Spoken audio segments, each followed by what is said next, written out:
Welcome back again to my YouTube channel, mga Kamotorworks. Okay guys, may gagawin tayo ito. Isang Motoboss 125. Yan. Euro lang yung tangki niya pero Motoboss yan. Yan. Issue, ka-overall lang. 2 araw pa lang na overall pero maingay yung head niya. Bagos pina-adjust na nila pero maingay pa rin dito sa ulo.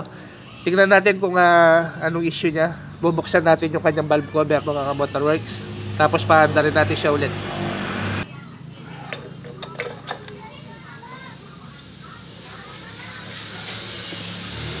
Ito. Kamotors, ito yung issue niya, mga Motorworks. Hindi umakit yung langis. Kaya parang kumakatok siya. Ayan. Hindi nakakit yung langis. Ito yung tuyo. Sige, paanda rin mga. Start mo.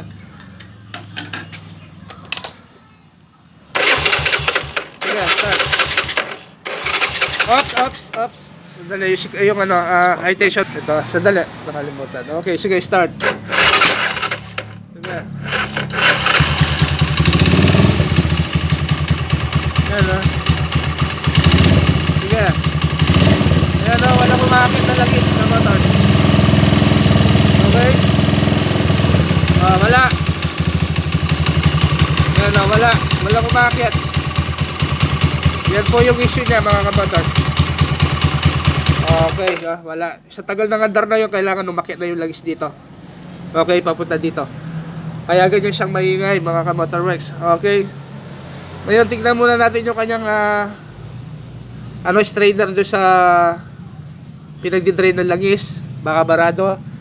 Tapos, punta tayo dito sa kanyang oil pump, mga Kamotorworks. Pag okay din, punta tayo dito sa kanyang cylinder head o dito sa block, baka natakpan yung butas. Okay? Okay. Sabi ko ang utong. Ito, nakalas na natin. Yan, baligtad pa yung strainer niya. Dapat ito yung nasa loob. Doon. Okay. Okay, malinis naman to. Malinis naman. Pero dapat ito yung nasa loob. Ganyan siya. Tapos ito yung mauuna. Okay. So, bubuksan lang namin to. Yan. Okay.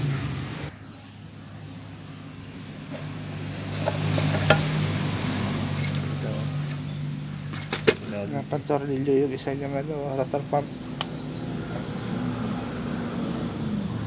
Yan, nakatali lang ng to. Tension. Kaya saan?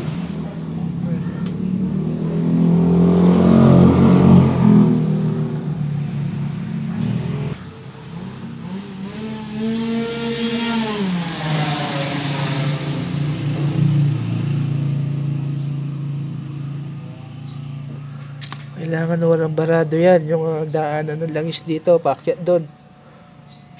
Paakyat dito. Ibig sabihin dito, linagyan ko ng langis dito sa taas. Ayun, bumaba. Bumaba naman ito. Ito siya, no? Ayun, no? Parang dito yung may problema. Dito sa loob. Dito. Kung saan, kung saan lumalabas yung langis niya dito. Sa oil pump. Paakyat dito. Dito yung may problema. Okay, pangalawa ito kasi ito, ayusin natin yan. Nilagyan ko ng langis dito sa taas, dito sa butas. Ayun, bumaba. Okay, walang bara dyan. Okay, maayos siya hanggang dito. Ayun, pagdating doon siya nagka-aberya dito. Ito, mga motors, sinalis ko yung lock. Ayun, ito nakita ko yung pinaka-busing, yung shafting niya dito, yung pin hindi umiikot. Ayan, no, yung pump. Hindi umiikot kaya hindi niya pinapump yung langis paakyat. Okay, ito yung bubuksan natin dito para maayos natin. Ito mga motors, ayaw umiikot to. Ayaw, stack up na. Stack up siya.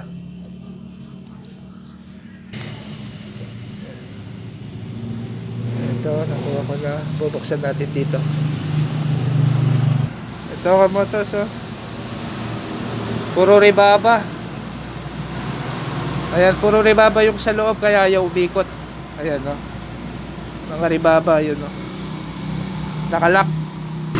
Okay guys, ito hindi na pwede ito. Halos inayos ko na yung sa loob kaso may mga ribaba na. Talagang naglalak na to. Okay, useless na rin. Kaya ito, nagpabili na lang ako ganito. Ito, pag Skygo or Roshi, pwede naman dito sa ating Pinoy. Okay, ayan siya. Talagyan natin ang langis dito. Makita mo. Ito. Yun o. Yan o. Okay, yan. Okay, aakyat na yan mga kamotors. Okay. Okay, sasara na namin. Tapos paanda rin namin siya. Okay guys, ayan. Tapos na tayo. Naisara ko na ngayon.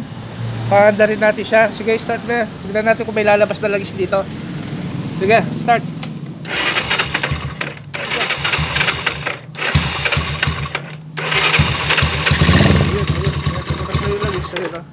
Okay, okay.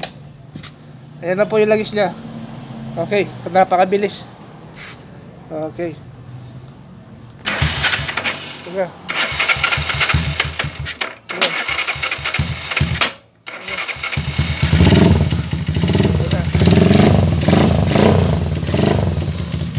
Okay, mga kapatid. Okay na. Nawala na yung lagitik sa taas. Sige, start na.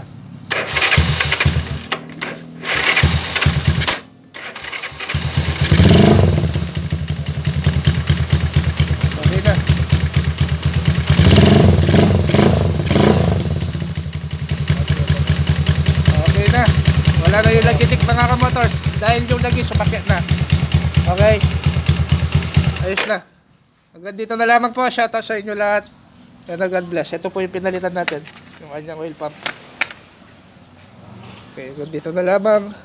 Bye bye.